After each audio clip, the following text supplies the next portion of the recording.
tugatandikirawo ebya Alien Skin si birungi munnange oluvannyuma lw'okugoba aba NRM ate Fulfiga n'avaayo n'amulabula nti tebalwanyisa gavumenti kaakati n'asazeewo okuddukira mu ssabo addukidde mu ssabo bajjajja babeere ng'ate abakola ku bantu abo aba NRM abamumazeeko emirembe oba baamukola ki bannange kyonna kyekiri oba baamulyaza amanya ssente oba balina bye baamusuubiza ne babeera nga tebaabimuwa kale eno Alien Skin munnange oyinza okuyitanga ebyokusaaga naye agenze mu ssabo bajjajja babeere ng'ate bakola oba bamukolera ku bantu abo aba NRM. Kuruga NRM.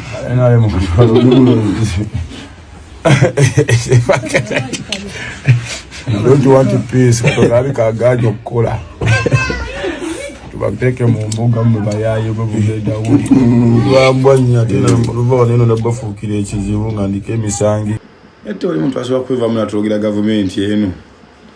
Tugikwasiza Katonda, tugikwasiza endagu, tusikwasiza buli wamu. Gavumenti eno. Nze ngenze kati mwiga kutwala kimafiya. Kimafiya. Subscribing, liking, ateleka obaka bwawo mu comment section.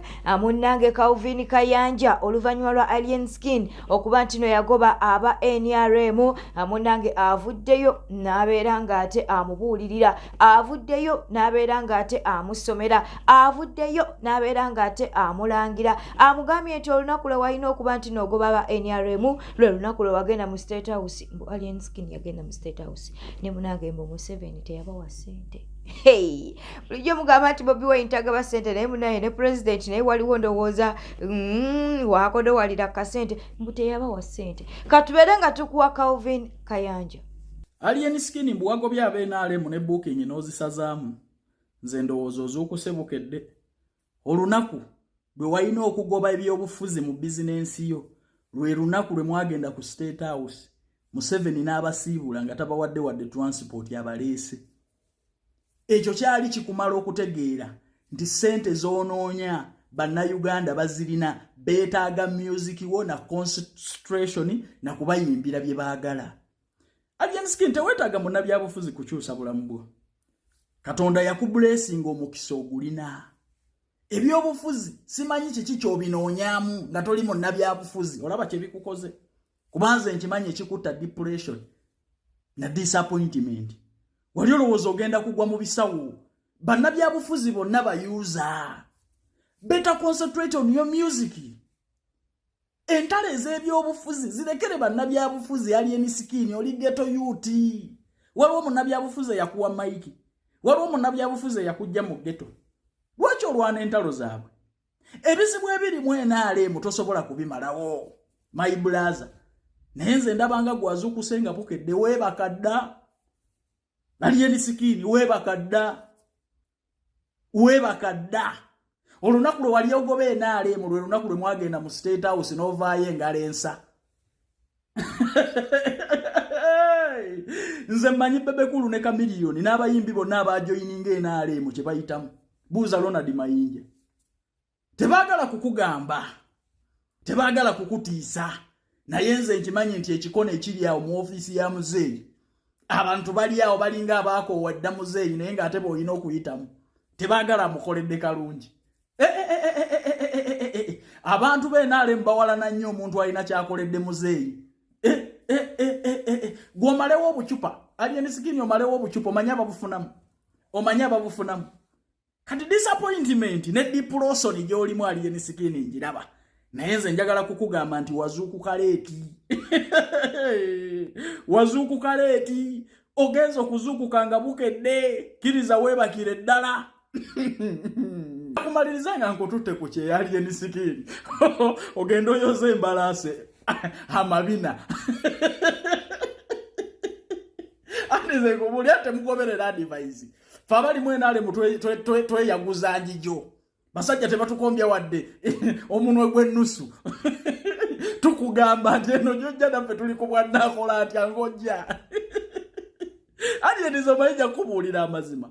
abasajja bakodo depression give mugendo okole. Subscribing liking atereka obaka bwawo mu comment section. Njagala okubuuzaako ku Mwami Sesanga Musisi Jonathan, atwagala okubuuzaako ku God Givers, Nabosa Building tukutumiddeko omukwano.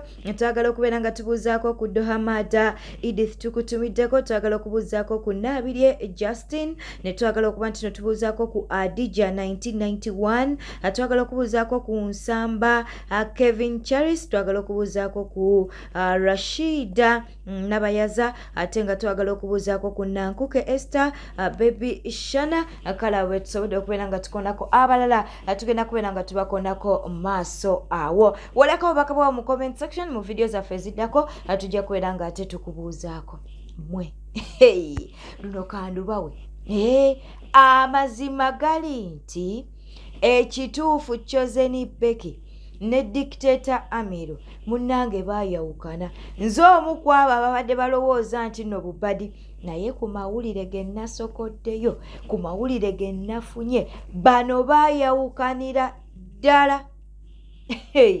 Mbu Chosen Becky waliwo we yali olubuto, okitegeera. Jjukira nti Dictator Amiru munnange yamuzaalamu abaana 3. Mbu Chosen Becky waliwo we yali olubuto, mbu Dictator Amiru n'amukuba. Si byambu, bituufu. Mbu Dictator Amiru n'amukuba. Mbu Dictator Amiru kwegonza. Dictator Amiru no nakukyaye mbadde ttiimu gwenga nga mmanyi nti n'ensonga bakazi olw'okuba omukazi serebu, ate abakazi munnange twagala nnyo okuba nti no batusaasira, nga ndowooza nti no ne Chosen Becky ali mu katemba wa kumusaasira. Mbu Dictator Amiru mukubi yali mukubi. Mbu yakuba kakazi katunga kali lubuto. Byebyo no. Mama nyabo katweyongere agonjagadde kubeera nti nonga kuwa bwegatyo bwegali katubeere nga ate tweyongerayo. Munnange muganda wa Dictator Amiru avuddeyo okuba nti nate alwanirako muganda we, atwogera ku eyali kati njogera eyali kubanga confirmed bano bayawukana. Kakati munnange eyali ba wa Chosen Becky, kakati muganda we avuddeyo n'abaako byayogera ku bufumbo bw'abantu bano ababiri. Mbu munnange Chosen Becky we yagendanga mu family ya Dictator Amiru mbu ng'asigala mu motoka nga tokola mirimu ng'abamulamu we bakola emirimu kubanga mbu serebu. Katubeere nga tukuwa munnange muganda wa Amiru abeere ng'emboozi eno agyeyogerera. Amiri azze waffe emirundi egiwerako 7-8 ogw'ekiro ng'akaaba amaziga. Yongeramu bintu. Ate kwongeramu ki? Abaana bagenda kusala obuntu. Omwana najja ku 7 gomanyi gy'aba avudde okugjeeka. Nga ki ekikaabe? N'akubira mukadde simu maama gy'oli. Nga ki ekikaabe Amiri? N'amugamba amaka gayuuga. Zewo ojja kuziika. Baka abaana bali eri bakola emirimu. Baka abaana bali eri bakola emirimu. Ekanaawe. Yes. Chosen Becky. Yes. Ajembwa. Wabe takola. Atandika okuwaata. Not necessarily. Kale. Saimo. Let us not say kuwata. Let us say not kuwata. But try to socialize. Umayinze tulina omuze bayita okuwerekera abakola. Wawaata gwe kale n'oyo za amatooka. Ngo bakube mu vibe awo. Bano jjano bawa mu vibe awo. Just umayinze agala kola. Mbe wajito okuwerekera abakola ki? Abakola. No banyumiikiriza. Otegeera. Kale tobanyumiikiriza jangu babuuzeeko. Baba koyanjulire nti ono yafumbirwa gundi. Ono ye wejindi. Ono ye wejindi. Amiri omutunja ali myaka emeka. Ali wakati wa 25 kwa 3. Kati bugambi maama wali wakati w'emyaka 15. Ku 15 ngali bwe. Bwe agenda yamulekawa. Nanze sobanga amulekera ko omukuba maama be. Mu benganda. Okitegeera. Kati mubamu ku benganda immediate person gwe balekera Amiri yali maama wange. Ya almost HS yami okugisoma yali ava waka. So mu mboozi zo nga munyumya n'omusajja wo Saimo kubanga wakubuza maama waali bwanga mukati mutukwataganye. bakubuuza maama waaliwa oyogera nti mbutuufu takola ki taliiwo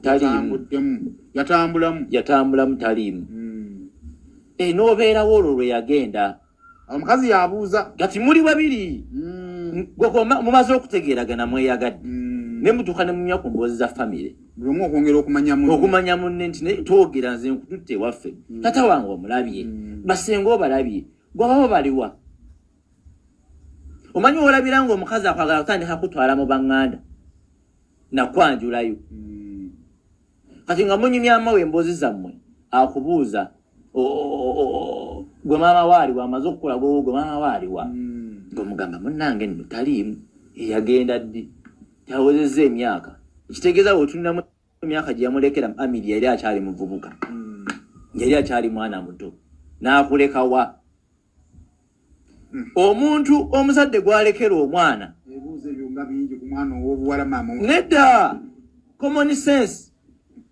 You don't need to have gone to Harvard to understand this simple logic. Bw'obuuza nti maama ali ludda wa n'agamba nti ali South Africa. Yes.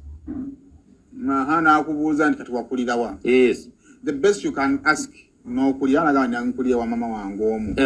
Yinza obutasukka waawo. Mukati goba otegedde ki n'enkulira wa maama wange omu ng'omukyala. Anti yajja kwagala Amerika yajja kwagala. Kati anti labayo ogamba bebitabuka ab'eŋŋanda tuyingiramu. Si bwe kiri? Omukyala alina omaze okusoma sigino nti maama w'omwana ono bwe yali agenda ebweru yamulekera ono. Ekitegeeza omuntu ono ayinza okuba waaki wankizo. Subscribinga, likinga, atereka obubaka bwawo mu comment section. Kaakati nno musango gwa kubba luyimba. Upcoming bamubyeko oluyimba kigambibwa mbu upcoming yabbiddwako oluyimba era nga bbibwako omuyimbi avuddeyo kubanga kati Princess Amira tetukyamubalira muba upcoming. Princess Amira mbu yabbye oluyimba era ng'oluyimba lwa muvubuka oyo gw'oli mu kulaba mu katambi. Omuvubuka ali ku mutimbagana ali mu kulaajana. Ennyimba bbiri zonna nfunye omukisa oguziwuliramu naye olw'ensonga nti nno munnange ate YouTube bajja kubeera nga batukuba copyright sinza kubeera nga nkuzannyira ennyimba ezo ebbiri naye osobola okubeera ng'ogenda ku YouTube channel ya Princess Amira owulirize oluyimba olwo ate ogende ne ku YouTube y'omuvubuka ono kubanga bambi naye yatadde oluyimba luno ng'alukoledde ne video nalwo oluwulirize kigambo ku kigambo ebigambo bifaanagana. Kati ku bonna simanyi ani yabbye oluyimba lwa munne naye nga ye upcoming omuvubuka oyo gw'oli mu kulaba ali mu kulaajana katambi ke tugenda kubeera nga tukateekako avuddeyo nalukagamba nti oluyimba yali yalufulumya dda. Onzaale wanange oluyimba lwenninamu essuubi lwensuubira okunkyusiza ku bulamu nange nvemu eno mbeera gye ndimu eno eya ghetto ndabikeko ng'omuntu nsuubira nange okunyaniriza abantu okunyaniriza kuyita mu luyimba olwo. Nsaba bannange munnyambe federation nsaba munnyambe. Honorable Nsereko jjukira nti no yavaayo nalyoka agamba nti takomawo mu parliament era nalyoka agamba nti ate tagenda kwesimbawo ku bwa Lord Mayor naye munnange Mbunga ajja kuba president. Baliwo abanaamulonda. Kakati no munnange president to be Muhammad Nsereko avuddeyo n'abeera ng'ate abaako byayogera ali mu kubabuuzaako baddiya akatubere ng'ate tukuwa akatambi kano. Fellow countrymen, it might be very difficult to change the past, but the time is now, and it's within your mandate and hands to start where you are to change what will come in the future. It begins with the decision you make today. Make the right decision right now to make sure that you guarantee the best of your life for the future. It starts with you, and if you do that, you are indeed a revolutionary. Let's say that we are all revolutionaries and start with making the changes that we want right now. May the good Lord bless you. For God and my country, stay well.